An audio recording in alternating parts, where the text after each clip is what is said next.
Hello guys, आज के इस टॉपिक में हम लोग पढ़ने वाले हैं electric field due to a linear charge density, या हम लोग उसको क्या कहते हैं, charge on a linear rod.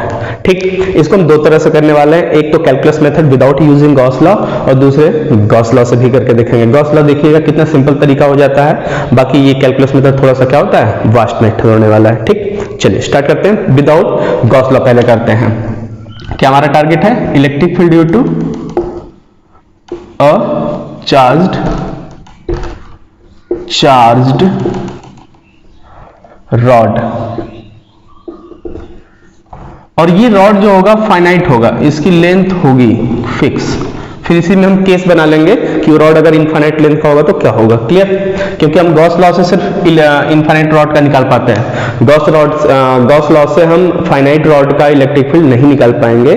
उसके लिए यही मेथड हमारे पास बेस्ट होगा। क्लियर, चलिए देखते हैं। इसमें दिया है कि हमारे पास एक रॉड है जिसकी एक फिक्स लेंथ है। सपोज हम लोग इसकी लेंथ ले लेते हैं कैपिटल एल, ठीक, और इसके किसी भी पॉइंट पर हमने अगर चार्ज क्यू दे दिया, कैपिटल क्यू प्रेस में, तो वो चार्ज वहीं पे नहीं रहेगा, क्योंकि ये अगर कंडक्टर है तो इसके पूरे लेंथ पर चार्ज क्या हो जाएगा, इक्वली डिस्ट्रीब्यूट हो जाएगा। तो इसे हम कौन सा चार्ज डेंसिटी बोलेंगे, लीनियर चार्ज डेंसिटी। लैम्डा याद होगा आपको, लीनियर चार्ज डेंसिटी कह सकते हैं हम इसको। ठीक, और इसकी वैल्यू आपको याद होगा, क्यू अपॉन क्या करते थे हम लोग, यल लिखते थे। तो यहां सोचिए जो हमने क्यू दिया है वो उसकी वैल्यू हो कितनी गई, फिर क्यू बराबर लैम्डा इंटू यल हो गया। सिंपल है ना। चलिए यूज होगा तो उसको हम जरूरत पड़ेगी तो इसको यूज कर लेंगे हम लोग आगे। अभी क्या दे रहा है कि हमारे पास लेंथ हो गया एल, चार्ज हमने क्यू दे दिया, इससे किसी भी पॉइंट से परपेंडिकुलर डिस्टेंस ले लेंगे हम लोग। कितना दूर ले लिया जाए, स्मॉल डी। यहां पे पॉइंट पी इन्होंने मार्क किया और बोला कि यहां पे इलेक्ट्रिक फील्ड बताइए इसकी वजह से। तो ये पॉइंट चार्ज नहीं है, ये कैसा चार्ज हो गया, एक एक्सटेंडेड बॉडी पर हो गया, लीनियरली एक्सटेंड है ये। तो इस जगह पे इलेक्ट्रिक फील्ड निकालने के लिए क्या करने वाले हम लोग, कैलकुलस मेथड। उसमें हम लोग क्या करते थे, एक छोटा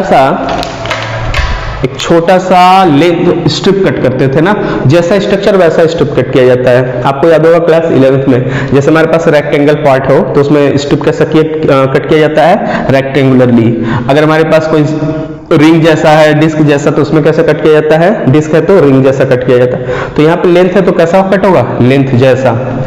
इस पॉइंट से इसकी दूरी कितनी होगी, डी। और ये जरूरी नहीं कि ये पॉइंट यहीं से हो, यहां से भी हो सकता था, यहां से भी हो सकता था, यहां से भी हो सकता था, वो बाद में हम केस बना लेंगे। अभी कोई रैंडम पॉइंट लिया गया था इस रॉड पे और उससे परपेंडिकुलर दूरी कितनी लगी, डी, और वहां एक पॉइंट दे दिया गया, पूछ लिया गया बताओ इलेक्ट्रिक फील्ड कितना होगा। तो हम इस पॉइंट को ओरिजिन जैसा ट्रीट करके इससे स्मॉल एल दूरी पर जाकर यहां पर एक छोटा सा लेंथ कट करेंगे जिसकी लंबाई मान लेते हैं कितना, स्मॉल डी एल, है ना। और इस स्मॉल डी एल में चार्ज कितना होगा, क्या कैपिटल क्यू, नहीं, कैपिटल क्यू तो पूरे पे था, तो छोटे में कितना आएगा। तो एक का तो हमने निकाल दिया ना, क्यू बाई एल क्या है, चार्ज पर यूनिट लेंथ है। तो इतने लेंथ पे कितना हो जाएगा, बस हम इसी में डी एल का क्या कर देंगे, मल्टीप्लाइड। तो ये जो आया है पोर्शन, ये हमारा क्या हो गया, उस छोटे से लेंथ में चार्ज। क्लियर। अब बताइए क्या ये पॉइंट जो हो गया ये वाला, इसको हम पॉइंट जैसा ट्रीट कर सकते हैं जिसमें स्मॉल डी क्यू चार्ज रखा है, आराम से ट्रीट कर सकते हैं। तो उस चार्ज की वजह से इस पॉइंट पर जो इलेक्ट्रिक फील्ड आएगा वो कैसा होगा, ऐसा कुछ होगा, ऐसे। ठीक, और इसकी वैल्यू लिखेंगे कितनी, क्या ई लिखेंगे पूरी की वजह से, तो छोटे की वजह से कितना लिखना पड़ेगा, डी ई। ठीक, ये रहा वेक्टर स्मॉल डी ई, किसकी वजह से, इस छोटे की वजह से। इसको थोड़ा आगे तक एक्सटेंड करते हैं, इसको मान लेते हैं कितना एंगल है, थीटा। तो ये भी कितना होगा भाई साहब, थीटा ही होगा, है ना, थीटा हो गया। इसके कंपोनेंट की बात करें तो हम लोग कितना हो जाएगा, ये डी ई कॉस थीटा, और इधर बात करें तो क्या हो जाएगा, D E sine theta. Theta touch पे कॉस, थीटा दूर पे साइन, बाकी इसकी वैल्यू मल्टीप्लाइड करेंगे। अच्छा, यहां पे समझने की बात क्या, देखिए अभी इससे पहले जो हम लोगों ने रिंग का किया था आर्क लेकर, आर्क वाला पार्ट, उसमें सिमेट्रिक करके उसके दोनों ये वाले पार्ट हम क्या करते थे, कैंसिल आउट करते थे। बट यहां पर क्या होने वाला है, ये पॉइंट सिमेट्रिक नहीं रखता लेंथ, इधर अधिक लेंथ लग रहा है, इधर कम लग रहा है। हो सकता पॉइंट अगली बार यहां होता तो नीचे का लेंथ ज्यादा होता, तो लेंथ इस बार डिफरेंट है। तो ऐसे स्ट्रिप के पॉइंट की जो इलेक्ट्रिक फील्ड इधर आई है, इसका ये कंपोनेंट और ये कंपोनेंट हमें दिमाग में आ रहा होगी, ऐसा ही स्ट्रिप यहां कट करते तो इसकी वजह से इलेक्ट्रिक फील्ड किधर होता, वो इलेक्ट्रिक फील्ड होता कहीं इधर, तो इसका एक कंपोनेंट इधर आता और एक कंपोनेंट इधर जाता, ये कट जाते हैं। हाँ अच्छी बात है, कट जाता, लेकिन तब वो हमेशा कटते चले जाते जब इनकी और इनकी लेंथ क्या होती, बराबर। अभी बराबर नहीं है, अलग अलग है, रैंडमली कोई पॉइंट लिया गया है इस पर, ठीक। तो हम उसको अभी क्या करते हैं, कट करने की बात नहीं करेंगे। कट होगा भी कुछ तो कुछ तो बचेगा ही ना। चलिए इतनी लेंथ का मान लीजिए इतने से कट गया, तो ऊपर वाले का तो बचेगा नीचे, क्योंकि ये वाले जब इलेक्ट्रिक फील्ड इधर देंगे तो इसका कंपोनेंट इधर आएगा। इसका मतलब हमारे पास इस रॉड की वजह से यहाँ पे इलेक्ट्रिक फील्ड किस एक दिशा में नहीं आने वाला, इधर भी आएगा इधर भी आएगा। क्लियर, तो हम दोनों को निकालेंगे।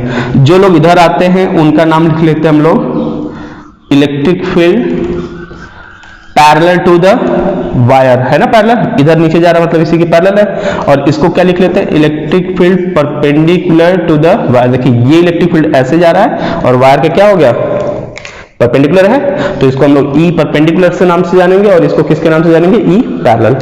इस स्ट्रिप के दो पार्ट, इसके जस्ट ऊपर जाता तो उसके भी दो पार्ट, इसके ऊपर जाता तो दो उसके पार्ट, नीचे आता तो भी दो पार्ट। तो ऐसे ऐसे छोटे छोटे छोटे पार्ट लेकर अगर हम करें तो सबके कितने पार्ट्स आएंगे, दो कंपोनेंट्स आएंगे। तो हम दोनों को अलग अलग पहले निकालेंगे। क्लियर, चलिए कोशिश करते हैं दोनों को अलग अलग निकाल ले। अब स्टार्ट करते हैं हम लोग, डी पहले निकालने की कोशिश करते हैं। डी कैसे निकलेगा, ये रहा डी ई। डी किसकी वजह से कहा था मैंने, इस छोटे से पार्ट की वजह से। तो डी क्या है, K D Q by R square. R square मतलब यहां से यहां तक की दूरी, इसको मान लेते हैं आर ही मान लेते हैं, तो ये हो जाएगा आर स्क्वायर। डी की क्यों लिया, क्योंकि सिर्फ इसकी वजह से निकालना है यहाँ पर ये वाली पार्ट। चलिए वैल्यू पुट कर सकते हैं, जो हो सकता है के रख लेते हैं। डी की वैल्यू यहाँ से कितनी रखेंगे, Q by L into D L, और नीचे आर स्क्वायर है पहले से।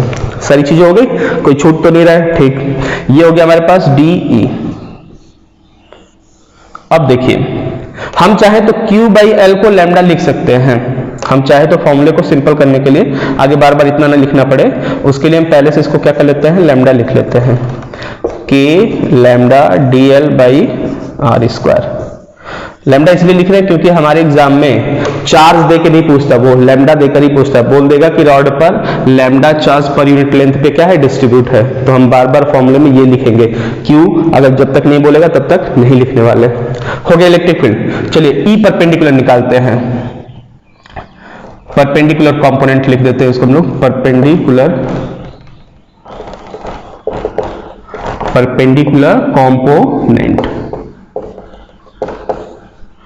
ई परपेंडिकुलर से सिंबल ये तो होता है, आप लोग जानते हैं, इज इक्वल टू क्या होगा, डी ई कॉस थीटा। ऐसे एक होंगे कि बहुत सारे होंगे, तो ये तो अभी एक का निकला है, ऐसे छोटे छोटे बहुत सारे होंगे ना ऊपर से नीचे तक, तो सबका लेने के लिए क्या करना पड़ता है, इंटीग्रेशन, है ना। ध्यान दो, ये जब स्ट्रिप ऊपर एकदम जाएगा तो यहां पे ऐसे मीट करेगा, तब ये इतना एंगल बनाएगा, और जब यही स्ट्रिप घूमते घूमते घूमते नीचे आ जाएगा तो कितना एंगल बनाएगा, ये। तो हम ऊपर वाले को एंगल को ले लेते हैं θ1, नीचे वाले को लेते हैं θ2।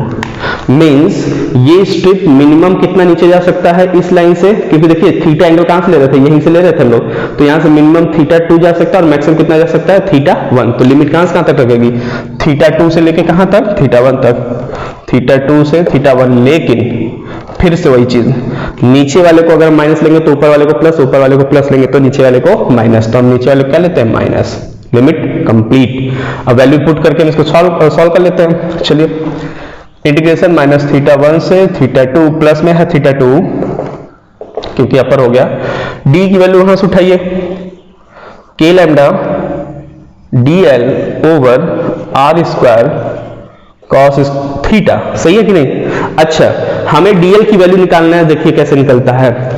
इसी फिगर से, ये जो हमने स्ट्रिप कट किया था इस वाले ट्रायंगल से, क्या हम ऐसा लिख सकते हैं tan theta tan theta equal to क्या होता है, परपेंडिकुलर बाय बेस, तो परपेंडिकुलर है स्मॉल एल, बेस क्या यहां से यहां तक लिया था, डी था ना शुरू में, डी, तो यहां से एल बराबर क्या हो जाएगा, डी tan थीटा, होगा कि नहीं होगा, डी क्रॉस मल्टीप्लाइड हो जाएगा उधर, डिफरेंशिएट कर दीजिए इसको, तो एल वेरिएबल होगा ना, क्योंकि स्टेप कभी यहाँ कभी यहाँ कभी यहाँ चलेगा, तो एल की वैल्यू बदलेगी, तो डिफरेंशिएशन क्या हो जाएगा, डी एल, ठीक, और डी क्या है कांस्टेंट, इसको बाहर रखिए क्योंकि फिक्स वैल्यू है, कितनी दूर पे लेना है, डी कांस्टेंट हो गया बाहर, tan थीटा का integration sorry differentiation sec square theta, फिर थीटा का करेंगे तो क्या जाएगा, डी थीटा, क्लियर, ये हो गया हमारे पास डीएल की वैल्यू, जो यहां रखने होंगे, अभी रखा जाएगा उसको।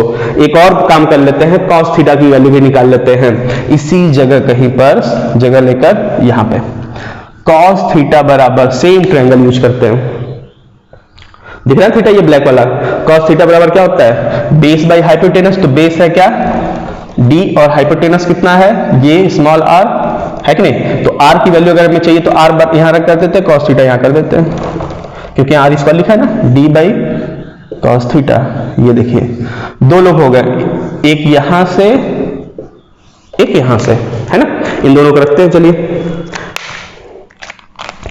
यहां से इंटीग्रेशन माइनस थीटा 1 से थीटा 2 प्लस में, k को मत छूइएगा, लैम्डा को मत छूइएगा, dl की वैल्यू वहां से d sec square theta d theta, और cos थीटा तो यहां पे रहेगा ही, ठीक है। अब नीचे आइए, r स्क्वायर है, r की वैल्यू क्या है, d बाई cos थीटा, और इसका स्क्वायर है ये, ध्यान दीजिएगा। एक चीज देखिए, d अपॉन cos थीटा जो ऊपर जाएगा इसी के जस्ट नीचे, तो cos का रिवर्स क्या होता है, sec, और sec का स्क्वायर हो जाएगा, तो ये sec स्क्वायर कैंसिल हो जाएगा, है ना, तो बचेगा क्या,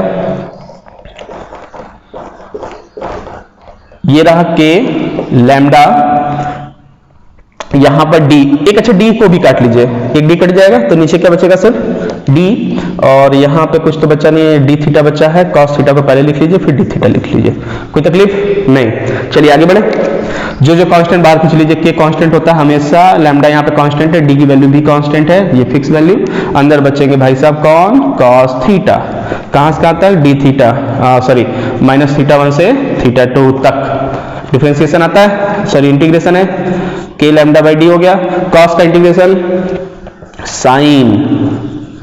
साइन थीटा माइनस थीटा 1 से प्लस थीटा 2 तक, then k lambda over d by putting this value, first upper value क्या हो जाएगा, साइन थीटा 2, फिर माइनस लगता है, फिर साइन थीटा 1 लिखेंगे, माइनस लिखेंगे, तो माइनस साइन थीटा क्या होता है, आगे आ जाता है माइनस, उसको कर लेगा प्लस, तो साइन थीटा 1, ये हो गया हमारे पास। इसको रीअरेंज करना चाहे तो ऐसे लिख सकते हैं, finally E perpendicular equals to k lambda by D, bracket में sine theta 1 plus sine theta 2, बहुत इंपॉर्टेंट रिजल्ट है, इसको जरूर याद रखेंगे, ये याद हो तो अच्छी बात, पूरा डेरिवेशन तो याद करना ही हमें, और याद करना नहीं है, इसको प्रैक्टिस करने से 2-3 बार करने से पूरा का पूरा क्या हो जाएगा, हैबिचुअल पड़ जाएगा और अपने आप याद रहेगा, क्लियर। नेक्स्ट करें, ये तो हमने परपेंडिकुलर निकाला इधर वाला, अभी तो पैरेलल की बात बची है, पैरेलल कैसे निकालेंगे, इसी में जब करते हैं हम लोग आगे, इतनी गर्मी है बताओ, ओके पैरेलल करते हैं। पैरेलल के लिए हम लोग इसका रिजल्ट यहां पे लिखे रहने देते हैं, E parallel equals to here DE sine theta, फिर से अगेन इंटीग्रेशन, क्योंकि छोटे छोटे पार्ट्स के बहुत सारे आएंगे, सबके कंपोनेंट इधर साइन वाले चलते चले जाएंगे, तो इंटीग्रेशन करते हैं कहां से कहां तक, सेम माइनस थीटा 1 से थीटा 2, अगेन वैल्यू पुट करते हैं, d की value k lambda dl over r square, integration है, ये d की वैल्यू होगी, फिर साथ में कौन है, साइन थीटा। चलिए बाकी की वैल्यूज पुट करते हैं, इंटीग्रेशन k लैम्डा dl की वैल्यू फिर से वही से d सेक स्क्वायर थीटा है ना, और d थीटा भी है, d थीटा, और बाहर कौन है, साइन थीटा है, और नीचे r स्क्वायर, r की वैल्यू अगेन ये वाली d बाई कॉस थीटा का होल स्क्वायर, जैसे पिछली बार कॉस थीटा ऊपर गया था, सेक हो गया था, सेक स्क्वायर नीचे, सेक स्क्वायर ऊपर कट जाएगा, एक d स्क्वायर यहां से कटेगा d से ना, बचा क्या, के लैम्डा बचा, नीचे का एक डी बचेगा, स्क्वायर वाला एक इधर कटा है एक बचेगा, और यहां से साइन थीटा बचेगा और यहां का डी थीटा। कोई दिक्कत नहीं, सबको बाहर निकाल लीजिए, जो कांस्टेंट है के लैम्डा बाहर निकल जाएगा, डी अंदर रहेगा, इंटीग्रेशन ऑफ क्या बचेगा, साइन थीटा। एक लाइन में कर लेते हैं, साइन थीटा का डिफरेंस इंटीग्रेशन क्या होता है, माइनस कॉस थीटा। कहां से कहां तक रखना था लिमिट, हुआ यह minus theta 1 to theta 2 plus k lambda बाहर बाई डी, है ना। पहले कौन सी वैल्यू रखते हैं, अपर, तो माइनस cos थीटा 2 हो गया, ये तो सीधे सीधे रखा जाएगा। फिर माइनस लगाते हैं, फिर लोअर वैल्यू रखते हैं, तो cos थीटा की जगह कितना रखना है, माइनस थीटा 1, और हमें अच्छे से पता है cos माइनस थीटा को हम cos थीटा लिखते हैं। क्लियर है ना। चलिए देखिए क्या हो जाएगा, यहां से के लैम्डा बाई डी, के लैम्डा बाई डी, ये cos माइनस थीटा कितना होता है, cos थीटा, तो cos थीटा 1 ये चला जाएगा पीछे, cos थीटा 2, देख लीजिए इसको हम करके दिखा देते हैं। ये मैथमेटिकल पोर्शन है, आपको याद होगा क्लास 11 के चैप्टर में cos माइनस थीटा है, इसको हम क्या लिखना चाहते हैं, क्योंकि लोअर में माइनस थीटा लिखना था ना, इसको कैसे लिखेंगे, तो इसको हम ऐसे लिख सकते हैं cos 0 माइनस थीटा, और 0 माइनस थीटा किस कोऑर्डिनेट में जाएंगे, फर्स्ट कोऑर्डिनेट में। फर्स्ट कोऑर्डिनेट में अगर हम जाएंगे तो फर्स्ट में सब के सब प्लस होते हैं, तो ये प्लस हो जाएगा, और यहाँ पे चेंज नहीं होता तो cos थीटा ही रहेगा, रहेगा कि नहीं रहेगा, तो माइनस थीटा को हम लोग क्या लिख सकते हैं, cos थीटा लिख सकते हैं। तो हाँ देखिए, एक छोटा सा मिस्टेक हो गया था हम लोग से लिमिट लेने में शुरू में ही, यहाँ पे हमारी लिमिट है माइनस थीटा 2 से लेकर, ये छोटी सी गलती हो गई थी पिछली बार, माइनस थीटा 2 से कहां तक जाना है, ऊपर थीटा 1 तक, ये हमने रिवर्स कर लिया था, प्लस थीटा 1 तक। ये अगर हो गया सही तो यहाँ पे हम लोग डायरेक्ट आते हैं माइनस थीटा 2 से थीटा 1, छोटी सी गलती हो गई थी।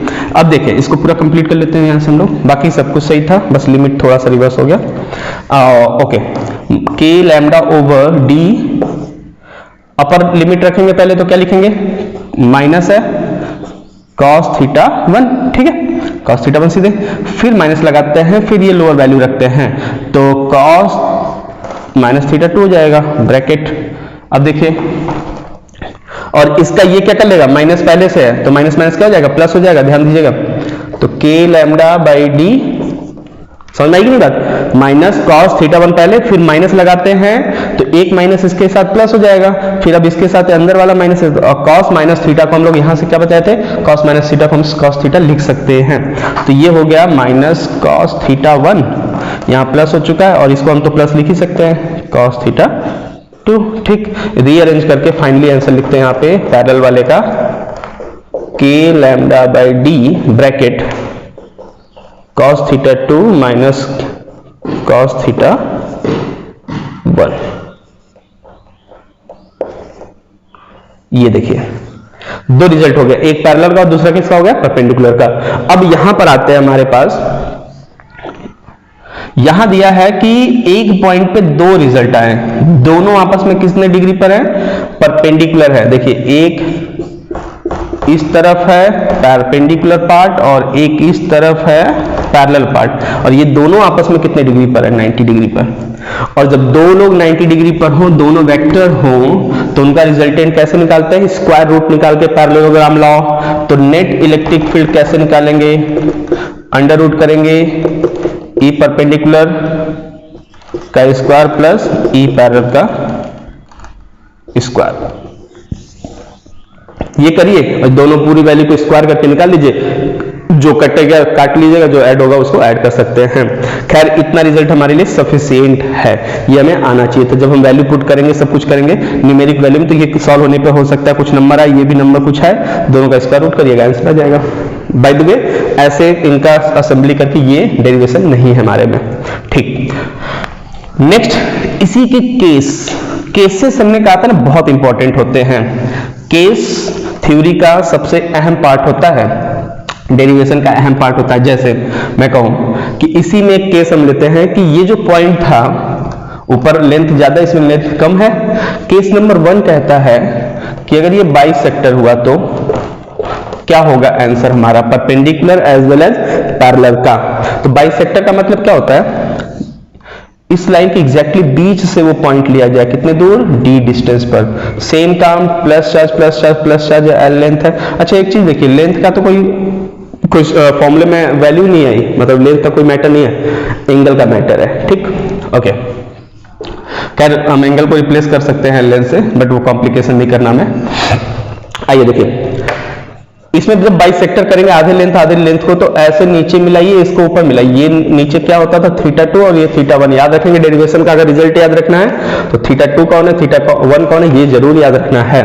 किसको माइनस लेना होता है, किसको प्लस लेना होता है, ये भी याद रखना है। अच्छा दोनों क्या हो गया हमारे पास, इक्वल हो जाएंगे कि नहीं हो जाएंगे, θ1 इक्वल्स टू θ2 इक्वल्स टू θ मान लेते हैं क्योंकि बाइसेक्टर है। तो हमारा फॉर्मूला क्या हो जाएगा, E परपेंडिकुलर पहले कर लेते हैं, याद होगा k λ/d, ब्रैकेट में क्या था, sin θ1 प्लस sin θ2, दो बार हो जाएगा तो 2k λ/d sin θ।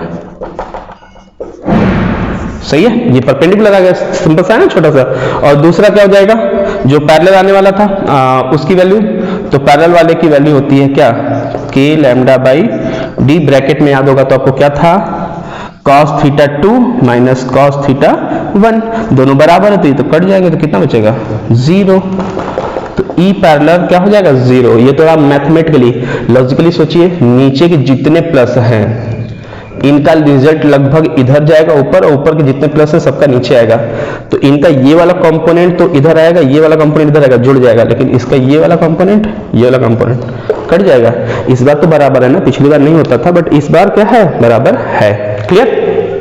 Case number first था कि अगर बाइसेक्टर होता है तो पैरेलल 0 जाएगा, परपेंडिकुलर इतना आ जाएगा रिजल्ट, ये भी हो गया हमारे पास। नेक्स्ट हम करते हैं कि अगर हमारे पास कोई वायर इनफाइनाइटली लॉन्ग है, उसकी जो लेंथ है वो कितना है, इनफाइनाइट है। लेंथ इनफाइनाइट देखिए कैसे होगा, ये हमारे पास वायर था, एक पॉइंट हमने लिया, बाइसेक्टर क्यों बना रहा है, क्योंकि दोनों तरफ इनफाइनाइट जाने वाला, तो बीच में ऑटोमेटिक पड़ने वाला है। ये पॉइंट P, यहां एंगल जो बनाता था उसको θ1 कहते थे, और जो यहां बनाता था वो θ2, याद रखिएगा।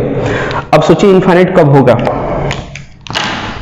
ये पॉइंट जब और ऊपर जाएगा तो ये एंगल और बढ़ेगा, और ऊपर जाएगा तो और बढ़ेगा, ऐसे करते करते जब ये इनफाइनाइट में चला जाएगा तो इस पॉइंट से इनफाइनाइट को कैसे मैच कराते हैं हम लोग, इनफाइनाइट तो कैसे मैच कराते हैं, ऐसे बढ़ाते बढ़ाते बढ़ाते बढ़ाते बढ़ाते क्या हो जाएगा, एग्जैक्टली ऐसे।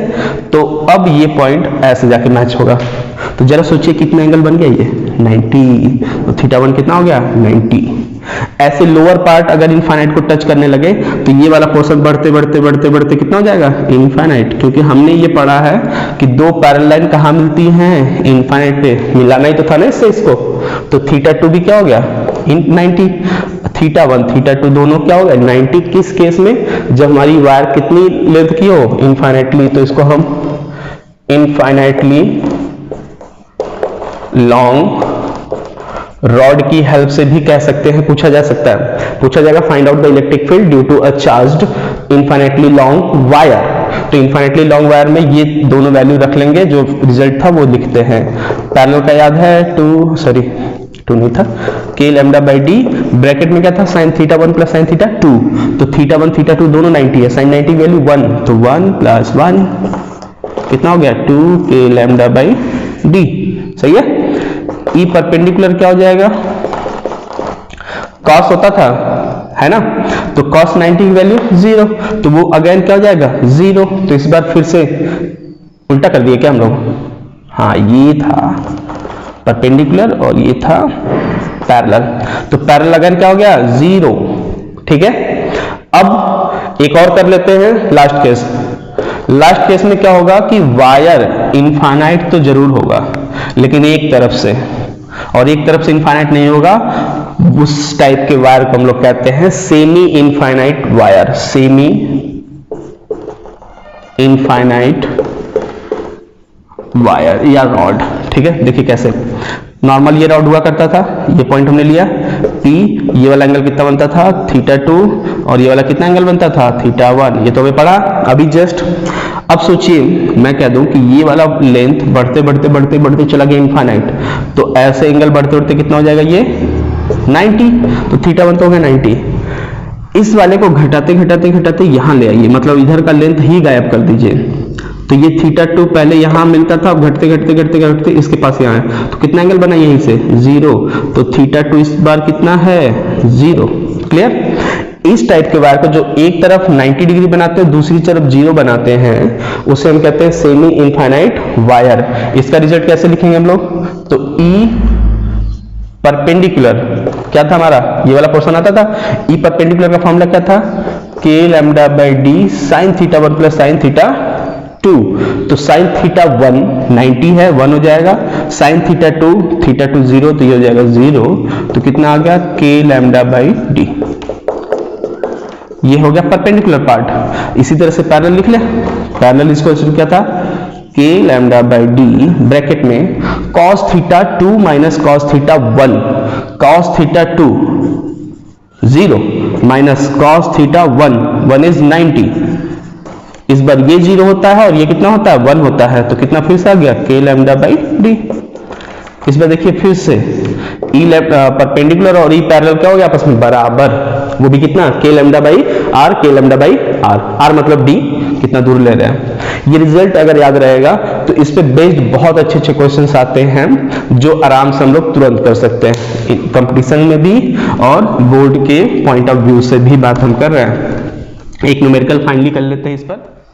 चलिए एक प्रॉब्लम देख लेते हैं हम लोग, उस पर बेस्ड जो भी हम लोग थ्योरी पढ़े हैं, थ्योरी हमारी क्या हो जाएगी, क्लियर हो जाएगी लगभग। और क्वेश्चन जो होंगे आप इस टाइप के क्वेश्चंस को करिएगा, जो भी करने जा रहे हैं प्रॉब्लम होगी उसको आप क्या कर सकते हैं, पूछ सकते हैं कमेंट बॉक्स में।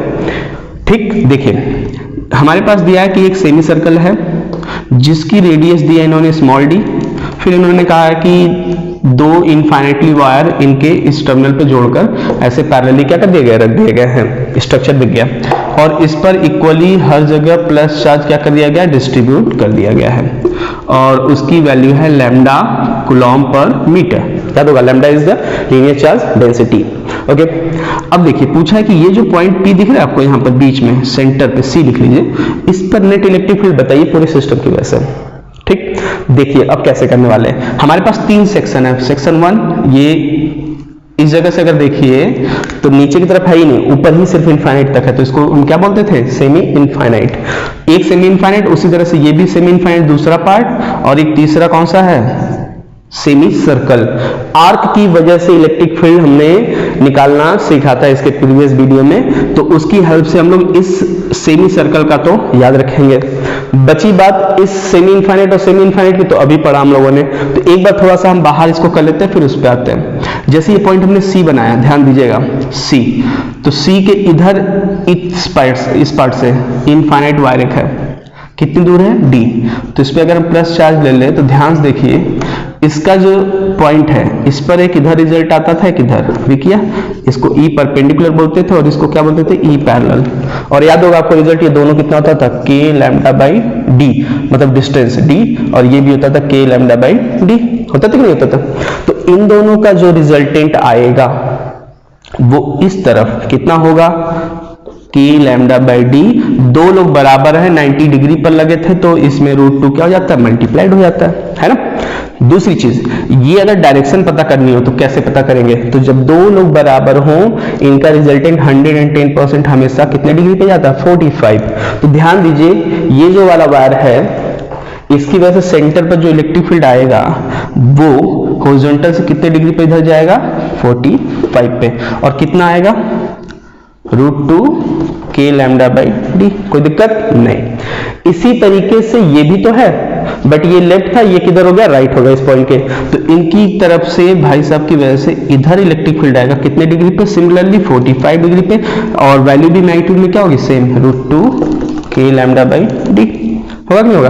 दूसरी चीज ये तो होगा ये और दोनों की वजह से इन दोनों का रिजल्टेंट निकाल ले, किधर जाएगा, नीचे जाएगा कि नहीं, 45 हो गया, तो इनके बीच में बचा कितना एंगल, 90, और फिर से ये दोनों बराबर हैं। जब दो लोग 90 डिग्री पर होते हैं तो उनका रिजल्टेंट एग्जैक्टली बीच से जाता है, और कितना होता है, √2 k लैम्डा बाई डी, ये एक ले लीजिए और साथ में √2 से क्या कर लीजिए, मल्टीप्लाइड। ये कहां से बता रहे हैं हम, क्यों बार बार, तो पैरेललोग्राफ लॉ याद होगा आपको कि अगर दो वेक्टर P और Q थीटा डिग्री पर हो तो इनका रिजल्टेंट जो आता है R, वो कितना लिखते हैं हम लोग, R equal to under root P square plus Q square plus 2pq cos theta. यहाँ p और q कौन है, एक इसको p मान लीजिए, इसको q मान लीजिए, कितने डिग्री पर है 90, तो cos 90 वाला पोर्शन हो गया 0, p बचा और q दोनों के स्क्वायर करने हैं, और यहाँ तो हमारा दोनों सेम है, मतलब ये कि p square plus Q square कितना हो जाएगा 2 टाइम्स ऑफ p स्क्वायर, हम q को भी p ही मान लेते हैं, p बाहर निकल जाएगा, अंदर कौन बचेगा √2, देखिए कोई एक वैल्यू साथ में √2 का मल्टीप्लाई, तो ये याद रखिएगा हमेशा, क्लास 11 से ही पढ़ाया जा रहा है ये। आगे देखिए, अब इन दोनों का रिजल्टेंट हो गया ये, मतलब इन दोनों का काम हो गया नीचे की तरफ इलेक्ट्रिक फील्ड देना, कितना √2 मल्टीप्लाई करके कितना कर लेंगे 2k λ/d, सही है।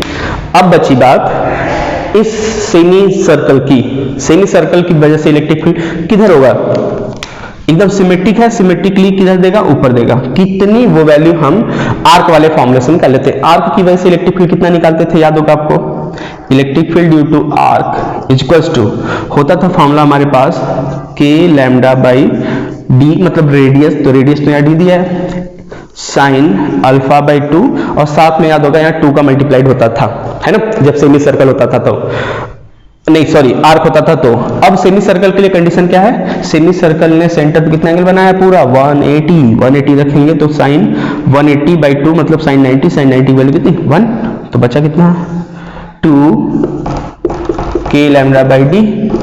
इस आर्क की वजह से, मतलब इस सेमी सर्कल की वजह से ऊपर इलेक्ट्रिक फील्ड 2k λ/2d, और इन दोनों भाई साहब की वजह से नेट इलेक्ट्रिक फील्ड नीचे 2k λ/d।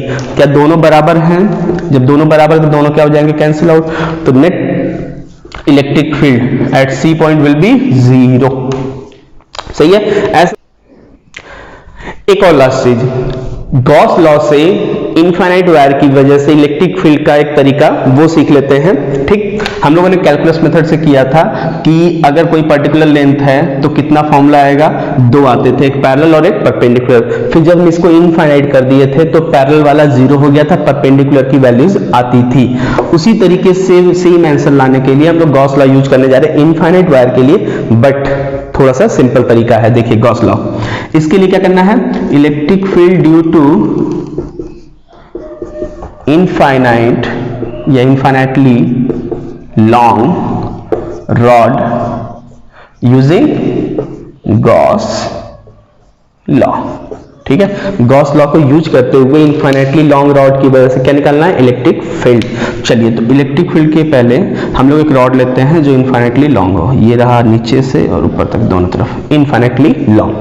अब क्या करना है, सपोज क्वेश्चन है कि इस पॉइंट से d डिस्टेंस दूर जाकर एक पॉइंट P हम चूज कर ले। चलिए बताइए यहाँ पे इलेक्ट्रिक फील्ड कितना होगा, यदि इस रॉड पर हमने लैम्डा चार्ज दे दिया है कूलम पर मीटर के हिसाब से। तो क्वेश्चन ये है कि इलेक्ट्रिक फील्ड निकालना, हमें आंसर तो याद है प्रीवियस वाले पार्ट से, लेकिन हम उसको करते कैसे हैं, गॉस लॉ से। तो गॉस लॉ में जैसा बताया गया है कि गॉस थ्योरम के अकॉर्डिंग हमें गॉसियन सरफेस बनाना होता है, और उस गॉसियन सरफेस के अकॉर्डिंग हम लोग करने क्या वाले हैं, phi equal to E dot da करते थे, और इक्वल टू क्या करते थे, q ओवर एप्सिलॉन नॉट। इन दोनों को लेकर हम लोग इलेक्ट्रिक फील्ड निकाल लेते थे। हाँ, लेकिन गॉस थ्योरम गॉस लॉ के अकॉर्डिंग गॉसियन सरफेस कैसा होना चाहिए, सिमेट्रिक होना चाहिए। चलिए, सिमेट्रिक के लिए हम लोग क्या करते हैं, इस पॉइंट को लेते हुए हम लोग एक सिलेंडर बनाते हैं, और सिलेंडर की लंबाई हम अपने मन से कुछ भी ले सकते हैं।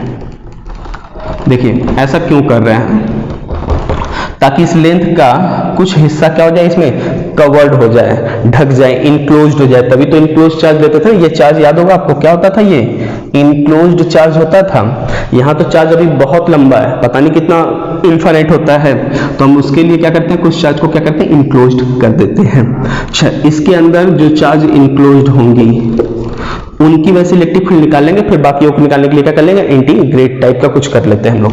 चलिए देखिए, इंटीग्रेशन करना होता तो फिर कैलकुलस मेथड तो हम लोग कर ही लिए थे, इंटीग्रेशन छोड़कर अब इस डायरेक्ट मेथड से हम लोग आते हैं। देखिए कैसे, क्या कहा था इन्होंने, enclose integration of E dot D is equals to Q enclosed over epsilon naught, ये ना बोला गॉस लॉ के अकॉर्डिंग। चलिए देखते हैं, इसकी लंबाई मान लीजिए क्या है, L है, जो हमने ट्रीट किया है। तो कहानी है ये कि एरिया किसका लेंगे, तो इस सिलेंडर को जो हमने ट्रीट किया है इसके पास 3 तरह के एरिया है, 3 जगह मतलब कह सकते हैं, डिवाइड कर सकते हैं। एक तो ये जो अपर पार्ट है सर्कुलर, एक लोअर पार्ट, और तीसरा जो ये सिलेंड्रिकल पार्ट है, जो सरफेस है। 3 एरिया है। अगर ये प्लस चार्ज होता तो इलेक्ट्रिक फील्ड उधर निकलती, इधर निकलती, सब जगह निकलती कि नहीं निकलती। तो इसका एरिया किधर है, हमेशा सरफेस एरिया उसके क्या होती है, परपेंडिकुलर, बाहर की तरफ। तो इसका ऊपर एरिया हो जाएगा A1 मान लीजिए, उस तरह से इसका किधर हो जाएगा एरिया, नीचे A2 मान लीजिए, और इन सब का जो एरिया है, इस सर्कल का जो सिलेंडर है, इसका इसके परपेंडिकुलर बाहर कहीं भी, तो इस तरफ मान लेते हैं, ये A3। क्लियर है, 3 तरह के हो गए एरिया। अब ध्यान दीजिए, सब जगह अगर प्लस है तो अगर कोई रॉड इनफाइनाइटली लॉन्ग और प्लस है तो इलेक्ट्रिक फील्ड हमेशा उससे दूर जाती है, जाती कि नहीं, ऊपर नीचे नहीं, सीधा एकदम निकलेगी। तो इलेक्ट्रिक फील्ड यहां से कैसे निकलेगी, दूर, यहां से दूर, दूर, दूर, और यहां पर भी दूर। सिमिलरली इस तरफ भी निकलेगा। एक्चुअली देखा जाए तो प्लस चार्ज है तो इससे हर तरफ निकलेगा, तो उसको पूरे को घुमा कर अगर बनाए तो सिलेंड्रिकल ही बनेगा। ठीक, चलिए देखते हैं। ये इधर हो गया इलेक्ट्रिक फील्ड, इस जगह पे इलेक्ट्रिक फील्ड, और इस जगह का इलेक्ट्रिक फील्ड, और इस जगह का इलेक्ट्रिक फील्ड, ये हो गए तीनों जगह के। ठीक, क्लोज इंटीग्रेशन के अकॉर्डिंग हर जगह का हम लोग क्या करना है, ऐड करना है। तो 3 पार्ट होगा, तो हम ऐसे लिख सकते हैं, close integration of E dot dA position number 1 plus close integration E dot dA second plus close integration E dot dA third equal to क्या करना है, Q enclosed over epsilon naught. Simple. ध्यान दीजिए, डॉट डॉट डॉट हर जगह, अगर हटाएंगे तो क्या आएगा, कॉस आएगा, कॉस यहां भी, कॉस यहां भी। इस जगह पर आइए, एरिया और इलेक्ट्रिक फील्ड के बीच में एंगल कितना बन रहा है, 90। इस जगह पे एरिया और इलेक्ट्रिक फील्ड के बीच में 90, इस जगह पे एरिया और इलेक्ट्रिक फील्ड के बीच में 0 बन रहा है कि नहीं। तो तीसरे पॉइंट पर 0, तो cos 0 की वैल्यू 1, मतलब ये बचा रहेगा। E और A के बीच का एंगल था 0, यहाँ पे E और A के बीच का एंगल कितना है, 90, तो cos 90 आएगा तो क्या हो जाएगा, ये 0। यहाँ पे E डॉट dA पहले पर E और A के बीच का एंगल 90, तो ये भी क्या हो जाएगा, 0, है ना। तो बचा कितना, close integration of E dot dA तीसरे पॉइंट का equal to Q enclosed by epsilon naught, ये बचा। अब इसको सही से करें तो E हो जाएगा बाहर कांस्टेंट, क्योंकि हर जगह कांस्टेंट होगा, इक्वली दूरी पे है ना, कितना दूर पे लिया है, D हर जगह D है, तो E कांस्टेंट हो जाएगा बाहर। अंदर कौन बचेगा, integration of dA Q by epsilon not. Clear, कहां लिख दे, यहां पे देखते हैं।